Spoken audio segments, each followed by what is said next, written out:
Students, welcome है आपका इस केमिस्ट्री क्वीन प्लेटफॉर्म के ऊपर। इससे पहले मैंने पूरे के पूरे एनसीईआरटी एग्जाम्पल के 2 चैप्टर्स को कवर किया था। आज हम लोग चैप्टर नंबर 3 कर रहे हैं, मेटल्स एंड नॉन मेटल्स।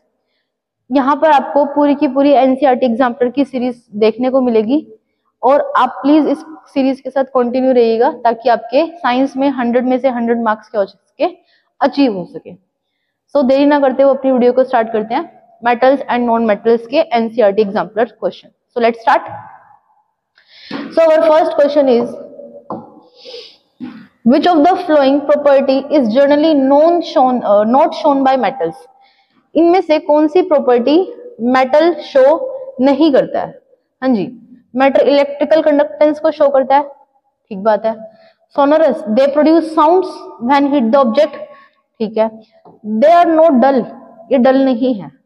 ये डक्टिलिटी भी क्या करते हैं? शो करते हैं। तो इसका आंसर क्या रहेगा आपका? सी। क्या रहेगा? सी। क्लियर है भाई सभी को? हाँ जी। नेक्स्ट क्वेश्चन देखिए, the ability of metal to be drawn into a thin wire is known as. हमें थिन वायर को थिन वायर में कन्वर्ट करना है। This property is known as ductility. क्या बोलते हैं इसको? डक्टिलिटी। क्लियर है भाई सभी को? Okay. Aluminium is used for making cooking utensils. Aluminium का यूज हम लोग खाने बनाने वाले बर्तनों के लिए करते हैं। Which of the following property of a aluminium are responsible for the same. वो बोलते हैं कि इनमें से कौन सी एल्यूमिनियम की प्रॉपर्टी सेम काम करेगी जैसे कि कुकिंग बनाने के लिए हम लोग यूज करते हैं। Good thermal conductivity, good electrical conductivity, ductility and high melting point. देखिए भाई, डक्टिलिटी तो कभी भी नहीं होगी, बिकॉज डक्टिलिटी तो वो प्रॉपर्टी होती है मेटल की जहां पर हम लोग थिन वायर्स बनाते हैं। हाँ जी। इलेक्ट्रिकल कंडक्टिविटी भी नहीं होगी, भाई हमें खाना बनाने वाले बर्तन बनाने हैं। Although aluminium is a good electrical conductor, but हमें यहाँ पर इसको यूज नहीं कर सकते, ठीक है। हाँ जी। गुड थर्मल कंडक्टिविटी बिल्कुल होनी चाहिए, बिकॉज यहाँ पे से आपकी जो हीट होती है वो ट्रांसफर हो जाती है from one location to another location. तो आपका first and fourth are correct. High melting point, हाँ जी भी मेल्टिंग पॉइंट भी आपका हाई होना चाहिए। हम ऐसे क्यों ही कोई यूटेंसिल्स बनाएंगे एल्यूमिनियम का कि जिसका मेल्टिंग पॉइंट कम हो। हमने गैस पे रखा और वो पिघलना शुरू हो गया, तो मेल्टिंग पॉइंट कैसा चाहिए हमें? ज्यादा हाई मेल्टिंग पॉइंट चाहिए। तो first and fourth option are correct. First and fourth option are correct, ठीक है। हाँ जी। क्वेश्चन नंबर 4 देखिएगा, which one of the following metals do not react with cold as well as hot water. इनमें से कौन सी मेटल ना ही तो कोल्ड के साथ रिएक्ट करती है और ना ही हॉट के साथ? देखिए, सोडियम है, हाईली रिएक्टिव मेटल है, कोल्ड के साथ तो रिएक्ट करती है, ठीक है। सॉरी, हॉट के साथ तो करती है, कोल्ड के साथ भी रिएक्ट करती है। कैल्शियम भी एंड मैग्नीशियम भी। Iron does not react with cold and hot water but it reacts with steam. ये किसके साथ रिएक्ट करती है? स्टीम के साथ रिएक्ट करती है। किसके साथ करती है? स्टीम के साथ। हाँ जी। मैग्नीशियम जो है वो हॉट वाटर के साथ करती है। किसके साथ करती है? हॉट वाटर के साथ, ठीक है। ये आपकी किसके साथ करती है? कोल्ड वाटर के साथ। और ये भी किसके साथ करती है? कोल्ड वाटर के साथ करती है। क्लियर है? बस ये लेस वोलेंटली करती है और ये हाई वोलेंटली करती है, ठीक है। ये बात आपको पता होनी चाहिए। तो ऑप्शन हमारा कौन सा हो जाएगा? आयरन वाला। कैसा हो जाएगा? आयरन वाला। Of the flowing oxide of iron would be obtained on prolonged reaction of iron with steam. वो बोल रहे कि इसमें से अगर हम आयरन की रिएक्शन, ठीक है, अगर हम आयरन की रिएक्शन किसके साथ करते हैं? स्टीम के साथ, तो हमें क्या देखने को मिलता है? Fe3O4 डॉट प्लस में H2O। ये आपको देखने को, सॉरी Fe3O4 आपको देखने को मिलता है। तो आप लोग ये याद कर लेंगे कि Fe3 आपको O4 देखने को मिलता है, FeO नहीं देखने को मिलता, Fe2O3 भी नहीं देखने को मिलता, ये दोनों भी नहीं देखने को मिलते। ये क्या देखने को मिलता है? Fe3O4 देखने को मिलता है, बिकॉज ये खुद एक मिक्स्ड ऑक्साइड है। किस किस का? FeO प्लस में Fe2O3, ये खुद दोनों का मिक्सचर है, FeO Fe2O3। क्लियर है अभी सभी को? तो आपको याद करना है Fe3O4 देखने को आपको मिलता है। चलिए भाई, हमारा आंसर क्या आ गया? सी। क्या आ गया? सी। What happens when the calcium is treated with the water? जब कैल्शियम पानी के साथ रिएक्ट करता है तो क्या होता है भाई? हाँ जी, calcium it does not react with water, ऐसा तो नहीं हो सकता भाई। It reacts violently with water, ये भी गलत है। It reacts less violently with water, बिल्कुल सही है। सोडियम पोटेशियम से कम वोलेंटली रिएक्ट करता है। Bubbles of the hydrogen gas formed stick to the surface of calcium, बिल्कुल सही बात है। ठीक है, बेसिकली होता क्या है, जो आपका कैल्शियम है वो वाटर के साथ रिएक्ट करता है और किसकी फॉर्मेशन कर देता है? कैल्शियम हाइड्रोक्साइड की फॉर्मेशन कर देता है। और साथ में यहाँ पर क्या बनती है? ये हाइड्रोजन गैस बनती है। ये जो कैल्शियम हाइड्रोक्साइड होता है ये अपनी सरफेस के ऊपर हाइड्रोजन गैस को क्या करता है? चिपका लेता है। ऐसे इसके जो बबल्स होते हैं वो ऐसे चिपक जाते हैं किसके ऊपर? कैल्शियम हाइड्रोक्साइड की सरफेस के ऊपर, जिसकी वजह से हमें कैसा लगता है कि ये लेस वोलेंटली रिएक्ट करता है। इसी की वजह से ये कोई कलर भी नहीं देता है, ठीक है, और ठीक है, इसकी वजह से कोई भी कलर नहीं देता है। क्लियर है भाई सभी को? Bubbles of the hydrogen gas form to the stick of the surface of the calcium. तो इसका फर्स्ट ऑप्शन, थर्ड ऑप्शन रहेगा एंड फोर्थ ऑप्शन रहेगा। चलिए भाई next, generally metals react with acid, metals acid के साथ रिएक्ट करते हैं to give the salt plus में हाइड्रोजन गैस। ठीक है, which of the following acid does not give hydrogen gas on reacting with the metal? पता है आप सभी को HNO3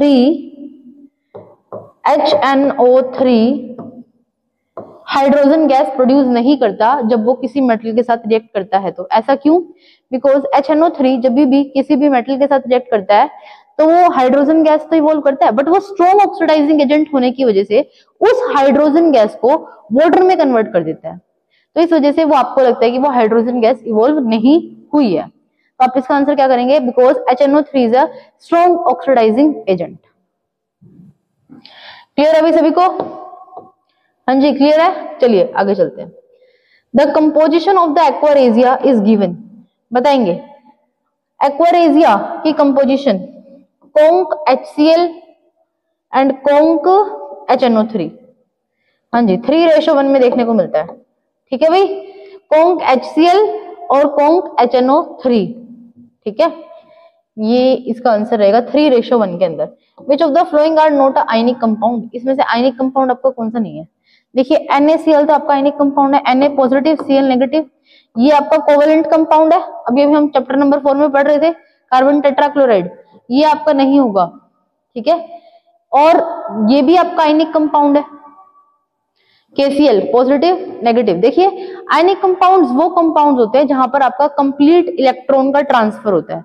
इट मींस पोटेशियम ने अपने इलेक्ट्रॉन कंप्लीटली ट्रांसफर कर दिए क्लोरीन को, सोडियम ने अपने कंप्लीटली इलेक्ट्रॉन ट्रांसफर कर दिए किसको? क्लोरीन को। तो फर्स्ट एंड बोथ ये दोनों आपके क्या हैं? आयनिक कंपाउंड्स हैं। जबकि HCl आपका कैसा कंपाउंड है? पोलर कोवेलेंट कंपाउंड है, पोलर कोवेलेंट कंपाउंड है, पोलर कोवेलेंट कंपाउंड है। और CClO4 कैसा है? कोवेलेंट कंपाउंड है, कोवेलेंट कंपाउंड है। ये बात आपको पता होनी चाहिए। तो first and fourth are the correct, first and fourth. Second and third are not ionic compounds. ठीक है, चलिए भाई आइए क्वेश्चन नंबर 10 पे चलते हैं। Which one of the following properties is not generally exhibited by the ionic compound? Ionic compounds के ऊपर क्वेश्चन देखने को मिलेंगे आपको। Ionic compounds are generally soluble in water because these are polar and water is also a polar. Electrical conductivity in solid state, नहीं भाई, ये तो हमारे एक्वा और मोल्टन स्टेट के अंदर इलेक्ट्रिसिटी को क्या करते हैं? कंडक्ट करते हैं। High melting point and boiling point, बिल्कुल सही बात है। इलेक्ट्रिकल कंडक्टिविटी इन मोल्टन स्टेट, बिल्कुल सही बात है। तो पूछा हुआ है नोट जर्नली, तो इसका आंसर रहेगा ये वाला भाई, ये वाला इसका आंसर रहेगा सेकंड, ये वाला इसका आंसर रहेगा ये वाला। ठीक है भाई, B part. Which one of the following metals exist in their native state in nature. वो बोलता है कि इनमें से कौन सी मेटल एग्जिस्ट करती है अपनी नेटिव स्टेट के अंदर, ठीक है, अपनी एलिमेंट्री स्टेट के अंदर एग्जिस्ट करती है। तो आपको याद रखना है भाई गोल्ड एंड सिल्वर, बिकॉज ये दोनों के दोनों बहुत ज्यादा इनर्ट मेटल्स होते हैं, कम रिएक्टिव होते हैं, तो ये हमेशा अपनी नेचुरल स्टेट में एग्जिस्ट करते हैं एज इट इज, ठीक है। तो आंसर रहेगा सेकंड एंड फोर्थ। हाँ जी, सेकंड एंड फोर्थ आपका क्या रहेगा, आंसर रहेगा। चलिए भाई क्वेश्चन नंबर 12 पे आ जाइए। Metals are refined by using different method. Which one of the following metals are refined by electrolytic refining. Basically electrolytic refining जब भी हम करते हैं तो अपने लो रिएक्टिविटी वाले मेटल्स के अंदर करते हैं। यहाँ पर जब भी हम करते हैं इलेक्ट्रोलाइटिक रिफाइनिंग, ठीक है, यानी कि कह सकते हैं कि हम लोग एक इम्प्योर मेटल को किस में कन्वर्ट करते हैं, प्योर मेटल के अंदर करते हैं। इम्प्योर मेटल को हम क्या बनाते हैं, एनोड, प्योर मेटल को क्या बनाते हैं, कैथोड, ठीक है, याद आ रहा होगा। हाँ जी, कैथोड को किससे कनेक्ट करते हैं, नेगेटिव टर्मिनल से, और एनोड को किससे कनेक्ट करते हैं, पॉजिटिव टर्मिनल से, ठीक है। तो जो आपके पास क्या होता है, यहाँ पर मैंने आपको एक सारी चीजें बता दी है, तो यहाँ पर हम लोग किससे करते हैं भाई, हाँ जी, हमारे पास आंसर आएंगे इसके gold and copper, gold and copper, AU and copper, ये वाला first and second, first and second, ठीक है। इलेक्ट्रोलाइटिक रिफाइनिंग हम इसके अंदर यूज करते हैं। चलिए भी आगे चलते हैं।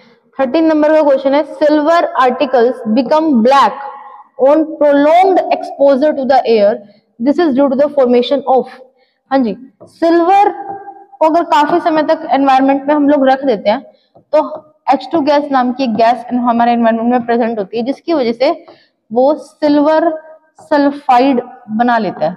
क्या बनाता है, सिल्वर सल्फाइड, जिसकी वजह से आयरन ब्लैक कलर का आपको दिखता है। किसका दिखता है, ब्लैक कलर का। तो आंसर रहेगा हमारा सिल्वर सल्फाइड। क्या रहेगा, सिल्वर सल्फाइड।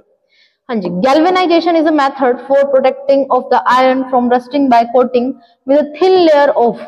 गैल्वेनाइजेशन के अंदर हम जिंक की कोटिंग करते हैं आयरन के ऊपर, and this is the method to prevent from the corrosion. तो किसकी कोटिंग करेंगे भाई, जिंक की कोटिंग करेंगे हम यहाँ पे। Stainless steel is a very useful material for our life. It's stainless steel, iron is mixed with। हाँ जी, स्टेनलेस स्टील के अंदर तीन चीजें होती है, कौन कौन होता है, आयरन, निकल, क्रोमियम, ठीक है। आयरन 80% पाया जाता है। कितना पाया जाता है, 80%, ठीक है।